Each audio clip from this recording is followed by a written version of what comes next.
तरणिशतसवर्णं कर्णघूर्णद्विरेफा वरिकरितकपोलोद्दानजामाभिरामम् गिरिशगिरिसुताभ्यां लालितं नित्यमङ्के स्वजनभरणशीलं शीलये विघ्नराजम् योऽन्तःप्रविश्य मम वाचमिमां प्रसुप्तां सञ्जीवयत्यखिलशक्तिधरस्वधाम्ना अन्नाच्चहस्रचरणश्रवणत्वगादीन् प्राणान् नमो भगवते पुरुषाय तुभ्यम् तद्दिव्यमव्ययं धाम सारस्वतमुपास्महे यत्प्रसादात् प्रलीयन्ते मोहान्धतमसच्चटः श्रीराम जय राम जय जय राम।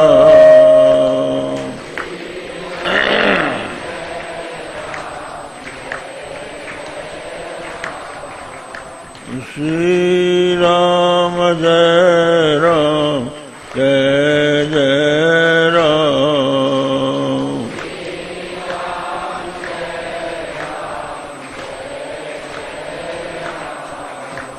श्रीराम जय राम जय जय राम।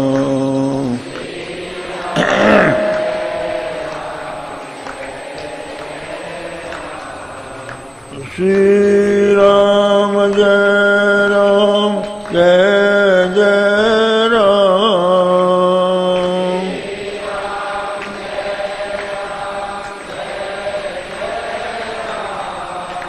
श्रीराम जय राम जय जय राम।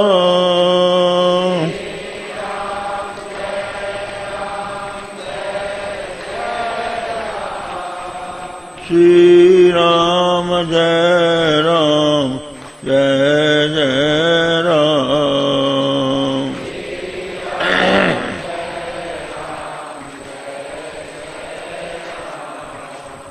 श्रीराम जय राम जय जय राम।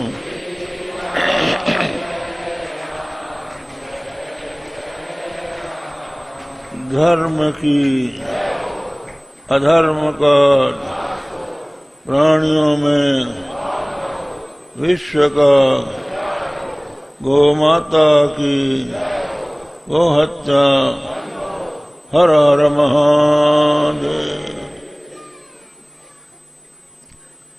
समुपस्थित सज्जनों, देवियों, इस संसार की उत्पत्ति, पालन और संहार, ये तीनों एक अखंड सच्चिदानंद घन परमात्मा से होते हैं। हमारे वेदों उपनिषदों में यह बताया गया है कि इस जगत के मूल में एक ऐसी सत्ता है जो अविनाशी है, आनंद स्वरूप है और उसमें सर्वज्ञता, सर्वशक्तिमत्ता, सर्वांतर्यामिता है। वो अपनी शक्ति से सारे संसार को उत्पन्न करता है, पालन करता है और फिर अपने में समेट लेता है। यहां तक बताया गया है कि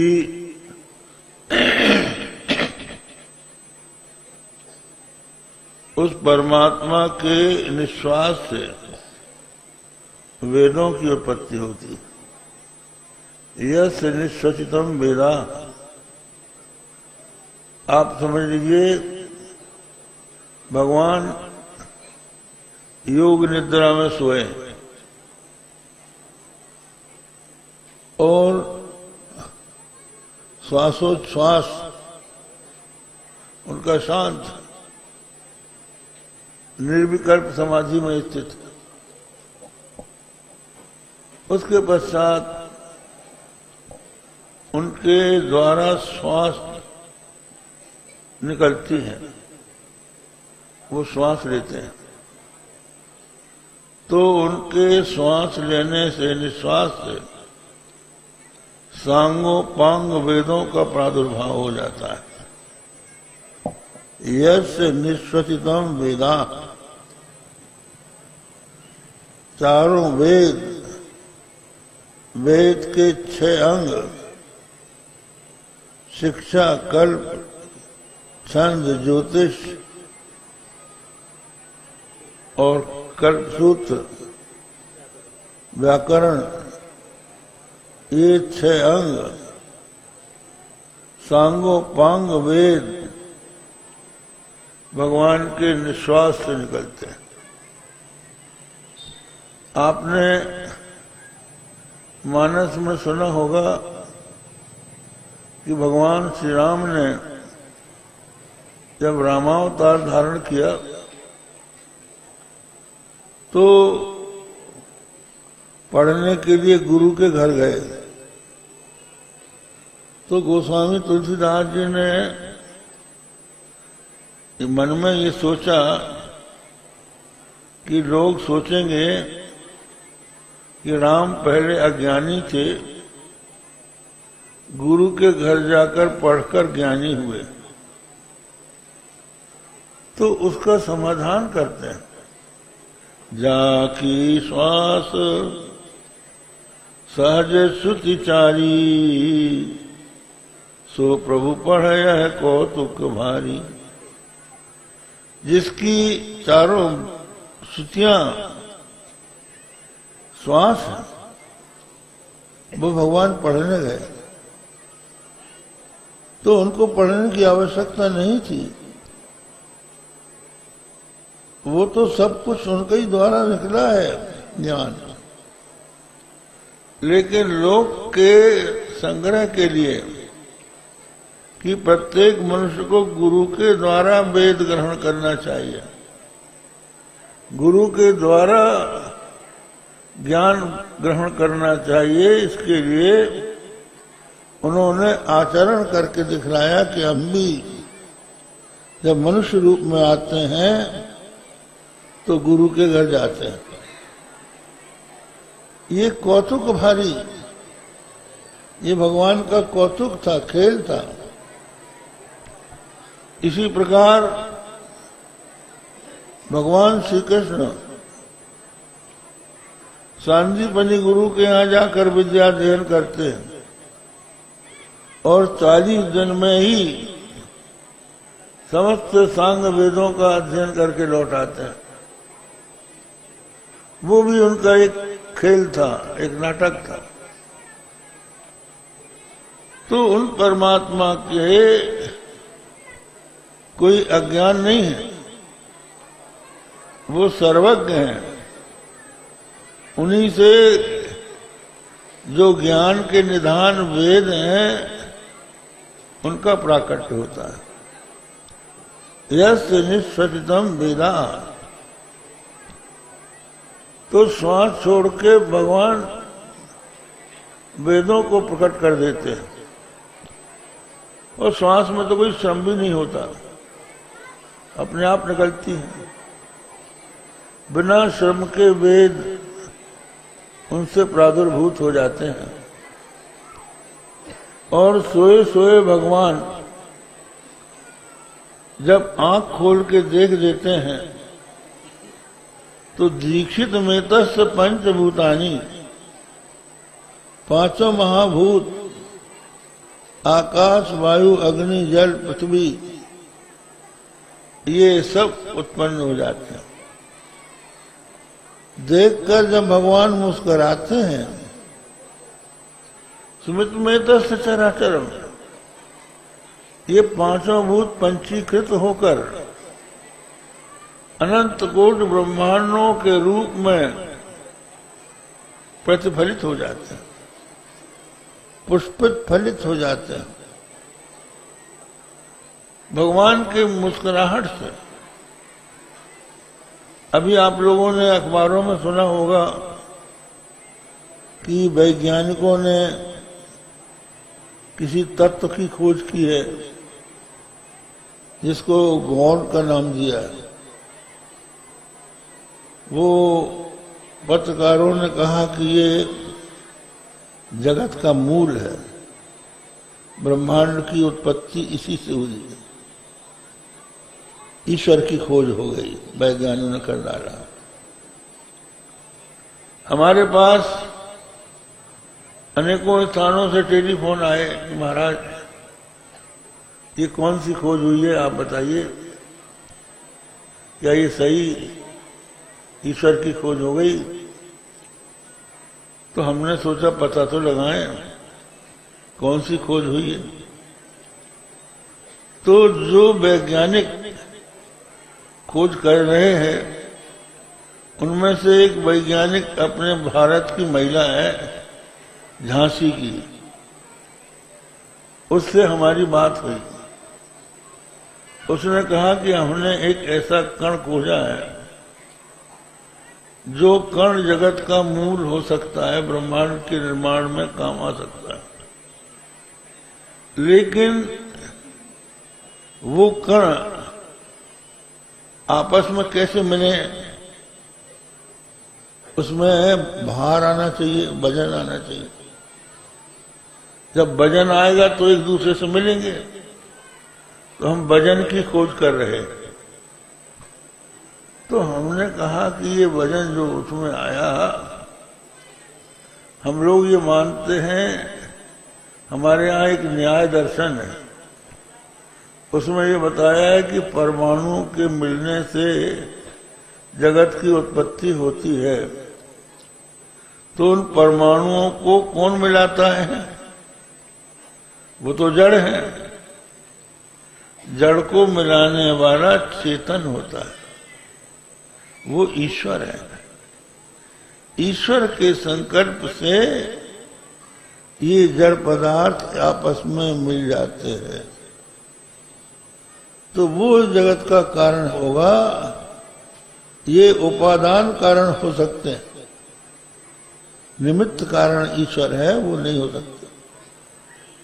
और हम लोग तो ये मानते हैं कि इनके भी मूल में भगवान की एक शक्ति है, जिसको हम लोग जगदम्बा के रूप में जानते हैं।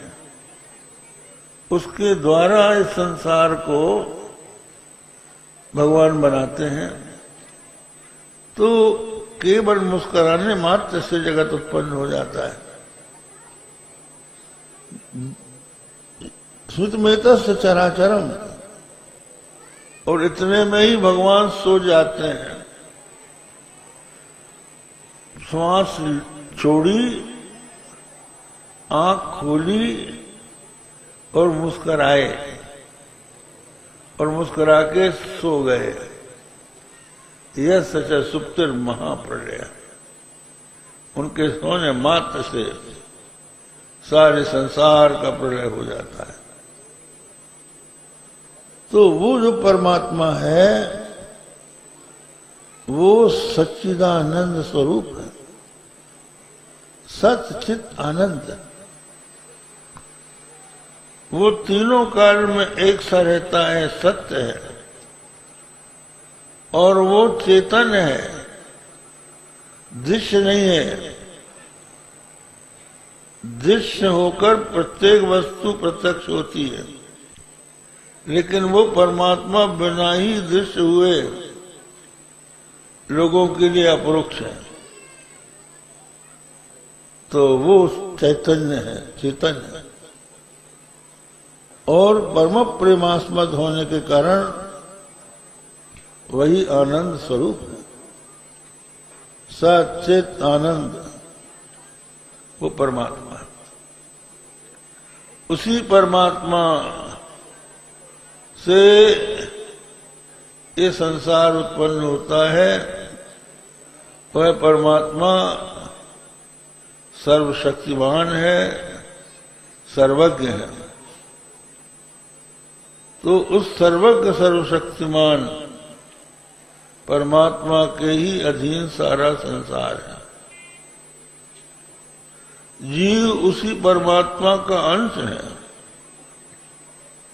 ममैवांशो जीवलोके जीवभूत सनातन, ये जो सनातन जीव है वो मेरा ही अंश है। मानस में भी आता है, ईश्वर अंश जीव अविनाशी, चेतन अमर सहज उसका राशि। ये जीव ईश्वर का अंश है। तो अंश में वही बात रहती है जो अंशी में रहती है। अंश और अंशी का कोई भेद नहीं है। अब आप कह सकते हैं जैसे अग्नि अंशी है, चिंगारी उसका अंश है। लेकिन ये जो भेद है अग्नि और चिंगारी का, ये कोयले को लेके है, अग्नि को लेके नहीं है। अग्नि तो एक ही है। छोटा कोयला हो तो चिंगारी, बड़ा कोयला हो गया तो अग्नि। लेकिन अग्नि वो है जो जलाती है, जो प्रकाश देती है। तो जीव भी वही है। इसलिए ये माना जाता है कि ये माता पिता के रजबीज के मिलने के बाद जब एक मांस का पिंड बना और उस पिंड का संबंध माता के हृदय से जुड़ गया, माता के हृदय का रक्त उस पिंड में जाने लगा, उससे वो धीरे धीरे बढ़ने लगा। बढ़ते बढ़ते जैसे कलम से अंकुर निकलते हैं, उसी तरह उस पिंड से हाथ निकले, पांव निकले, नाक बन गई, आंख बन गए, कान बन गए, सब अंग बन गए। अब इनके बन जाने के बाद इनमें देवता आके बैठ गए। आंख में सूर्य बैठ गए, कान में दिशाएं बैठ गईं, त्वक में वायु बैठ गया, जिह्वा में जिह्वा में वरुण बैठ गए, नासिका में अश्विनी कुमार बैठ गए, हाथ में इंद्र बैठ गए, पैर में विष्णु बैठ गए, उपस्थ में प्रजापति बैठ गए, और नैऋत्य मृत्यु गुदा में आके बैठ गया, इस और वाणी में आके अग्नि बैठ गया। तो ये सब के सब इंद्रियों में आकर देवताओं ने डेरा जमा लिया। इसी को तुलसीदास जी ने कहा, इंद्रिय द्वार झरोखा नाना, जहां तहां बैठे सुर करी थाना। इंद्रियों के दरबार, इंद्रियों के द्वार में जो झरोखे हैं, उनमें देवताओं ने आके अपना डेरा जमा लिया। तो ये इंद्रियों के रूप में देवता शरीर के भीतर आके बैठ गए, लेकिन ये शरीर निश्चेष्ट रहा,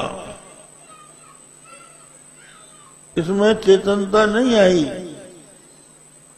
तब परमात्मा ने सोचा अनेन जीवेनात्मना नाम रूपे व्याकरवाणी, मैं जीव रूपी आत्मा से नाम रूप का व्याकरण करूं, अर्थात इसमें होश चेतना लाऊं।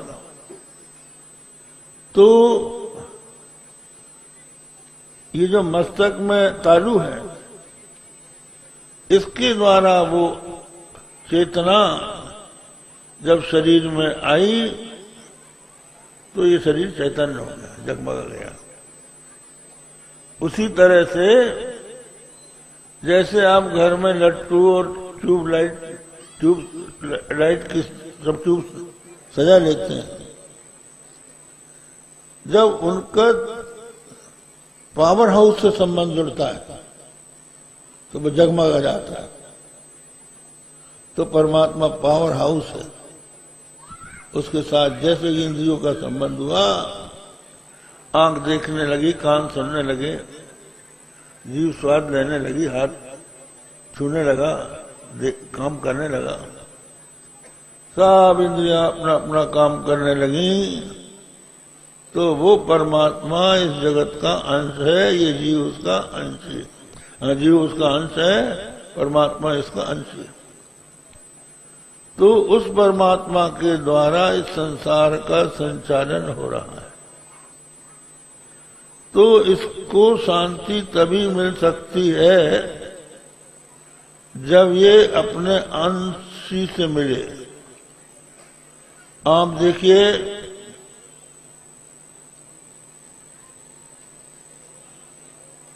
समुद्र से भाप निकली,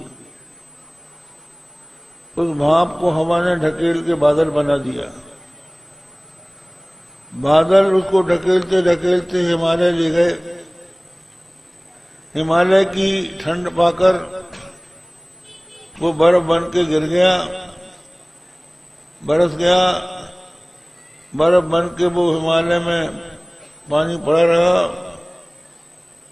और जैसे ही उसको गर्मी मिली तो जिस समुद्र से वो चला था भाप बनकर, उसी की ओर वो चलता है। अब उसके रास्ते में पहाड़ आ जाए, पत्थर आ जाए, कोई भी प्रतिबंध आ जाए, तोड़ता फोड़ता, तब तक वो चलता रहेगा जब तक समुद्र में जाकर नहीं मिल जाएगा। इसी प्रकार जीव तब तक सुख शांति प्राप्त नहीं कर सकता जब तक अपने अंशी ईश्वर से नहीं मिल सकता। अब उससे कैसे मिले? एक तो मार्ग है, उस परमात्मा को हम जान लें, बोध हो जाए, तो ज्ञान के द्वारा मिल सकते हैं। और दूसरा हमने बताया था कि हमारे भीतर एक शक्ति है, एक वस्तु है जिसके द्वारा हम परमात्मा से मिल सकते हैं। एक बेटा था, वो तीर्थ यात्रा के लिए निकला। उसने अपनी मां से कहा, मैया तीर्थ यात्रा के लिए जा रहा हूं, मेरे पास कुछ पैसे हैं। तो मां ने कहा कि बेटा, अगर तेरे पैसे खर्च हो जाएं तो मैं तुझे एक अंगूठी देती हूं सोने की, इसको बेच के टिकट लेके घर आ जाना। तो उसने अंगूठी ले ली, अपने हाथ में डाल ली, और तीर्थों में यात्रा करता रहा। सब पैसे खर्च हो गए। गाड़ी में बैठे कैसे, टीटीआई कान पकड़ के उतारने लगा। तो उसने वो अंगूठी बेची और बेच के टिकट ली और बड़े आराम से अपने घर आ गया। ऐसे ही एक अंगूठी भगवान ने हम लोगों को दे रखी। वो अंगूठी कौन सी है? वो प्यार की अंगूठी। सब प्राणियों के भीतर प्यार है, वो प्यार अगर भगवान से लग जाए तो हम भगवान के पास पहुंच सकते हैं। लेकिन मुश्किल तो ये है कि हमारा प्यार बटा हुआ है, हम कुछ समस्याओं में उलझे हुए हैं, हम दुखों से परेशान हैं, नाना प्रकार के दुखों से हम घिरे हुए हैं, विपत्तियां आ रही हैं, हमारी कुछ इच्छाएं हैं, उनको हम पूरी करना चाहते हैं।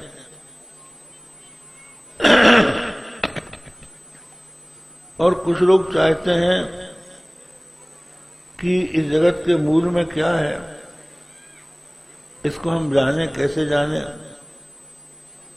तर्क वितर्क से कोई जानना बड़ा कठिन है, क्योंकि तर्क से तत्व का निर्णय नहीं हो सकता। कठिनाई से आप किसी बात को सिद्ध भी कर दें तर्क के बल पर, तो अब आपसे बड़ा कोई तार्किक आ जाएगा, उसका खंडन कर देगा। तो हम तत्व तक कैसे पहुंचे? उसके लिए भी कोई हमें ऐसा माध्यम चाहिए जो निश्चित रूप से हमारी रक्षा कर सके, हमारी इच्छा पूरी कर सके। इसलिए भगवान ने हमको रास्ता बताया कि अगर तुम विपत्ति में पड़े हो तो मुझे पुकारो। यदि तुम्हारे मन में कोई इच्छा हो तो मुझसे मांगो, ज्ञान प्राप्त करना हो तो मेरा आश्रय लो, तुम मेरे भक्त बन जाओगे और मुझे प्राप्त कर लोगे। इसीलिए भगवान ने कहा, चतुर्विधा भजन्ते माम जना सुख निरोजनो। हे अर्जुन, 4 प्रकार के सुखदी जन मेरा भजन करते हैं। वो 4 कौन है? आर्तो जिज्ञासुर अर्थार्थी ज्ञानी च भरतर्षभ। आर्त जिज्ञासु अर्थार्थी ज्ञानी। आर्त माने जो विपत्ति से घिरा हुआ है, चारों तरफ से जिसके ऊपर विपत्ति के बादल मंडरा रहे हैं और जिसको कोई दूसरा सहारा नहीं मिल रहा है, वो भगवान का सहारा ले सकता है। तो ऐसा व्यक्ति आर्त भक्त कहलाता है। तो वो भक्त इसलिए हो सकता है कि उसने ये समझ लिया है कि मेरी विपत्ति को दूर करने की शक्ति किसी सांसारिक वस्तु में, सांसारिक व्यक्ति में नहीं है। ये किसी अघटन घटना पटी सी शक्ति वाले परमात्मा में ही हो सकती है। इसलिए विभक्ति के झंझावाट में गिर जाने पर मनुष्य भगवान की शरण में ले जाता है। तो अभी आप सुन रहे थे द्रौपदी का दृष्टांत। एक दूसरा है, द्रौपदी साम्राज्ञी थी। इंद्रप्रस्थ का राज्य युधिष्ठिर को मिल चुका था और युधिष्ठिर ने राजसूय यज्ञ करके अपना साम्राज्य स्थापित कर दिया था। अपार संपत्ति उसके पास हो गई थी, पर दुर्योधन ने कुटिलता से जुए में उसको हरा दिया और ऐसा उसने जुआ खेला कि पासा उसी के पक्ष में पड़ता था। सुनते हैं कोई कीड़ा था जिसको गिराओ तो वो सीधे ही गिरता है, ऐसे ही उसने पासे में रख दिया था, छोड़ते ही वो सीधा गिरता था। तो युधिष्ठिर धीरे धीरे सब कुछ हार चुके, अपने को भी हार गए, और अंत में अपने को हार जाने के बाद कहने लगे भैया बात खत्म। शकुनी बोला कि एक वस्तु आपकी और बची है महाराज, उसको दांव में लगा दो तो शायद सब लौट के आ जाए। और जुआड़ी जो होता है उसको अंत तक आशा रहती है कि हम अब की बार जीत जाएंगे, और फिर हार जाता है। ये जुआ का नशा होता है। बहुत से लोग बर्बाद हो गए इसमें, इसी जुए में। हमारे पास एक सज्जन आए, उन्होंने ये बताया कि महाराज आपके गुरुजी के पास हम गए थे। हमारे गुरुजी ब्रह्मलीन ज्योतिष पीठाधीश्वर ब्रह्मानंद सरस्वती महाराज थे। उनसे हमने एक प्रश्न किया कि महाराज हम शिष्य बनना चाहते हैं अपने। उनका बन जाओ, लेकिन बड़े एक बात है, हम शिष्य बनना चाहते हैं लेकिन हम जुआ खेलते हैं, हम शराब भी पीते हैं और वेश्यागमन भी करते हैं। जुआ खेलते हैं, शराब पीते हैं, वेश्यागमन करते हैं, और आपका चेला भी बनना चाहते हैं। तो आजकल के जो नकली गुरु हैं वो तो कहते हैं करते रहो और चेला ही बन जाओ। लेकिन उन्होंने कहा भाई हमारा चेला अगर तुम्हें बनना है तो हम बताते हैं, तो हमारा चेला तो हमारे चेले तुम बन जाओगे। कैसे बने? बोले तुम जब जुआ खेलने जाते हो ना, तो जहां लोग जुआ खेल रहे हैं वहां मत बैठो, जहां लोग हार के बैठे हैं उनके बीच में बैठो। तो अपने आप तुमको जुआ से बैराग हो जाएगा। और कहा शराब के जहां शराब पिलाई जाती है वहां न बैठ के तुम वहां बैठो, वहां देखो जो शराब पी के नाली में लौट रहे हैं और उनके मुंह में कुत्ता चाट रहे हैं।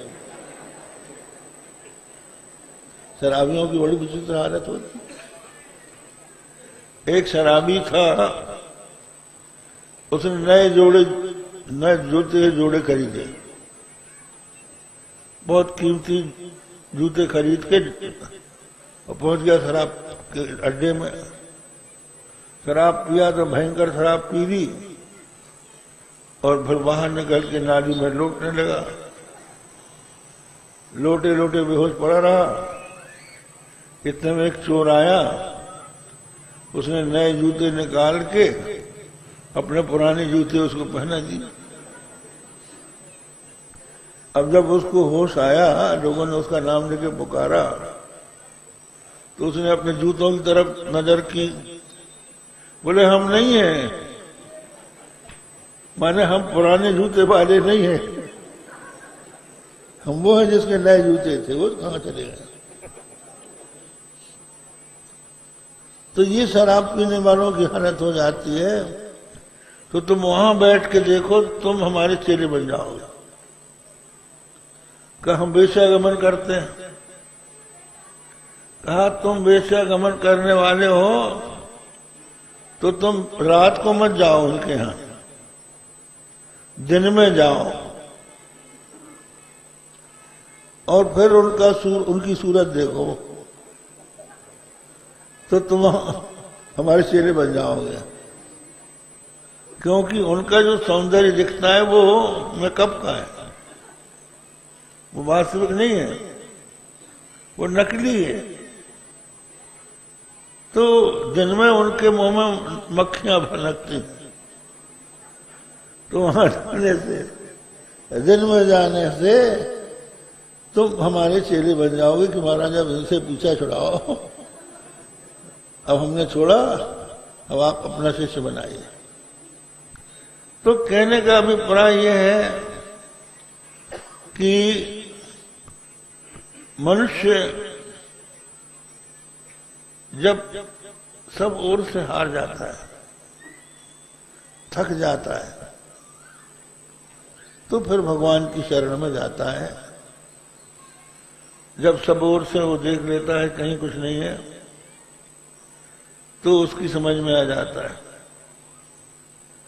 द्रौपदी साम्राज्ञी थी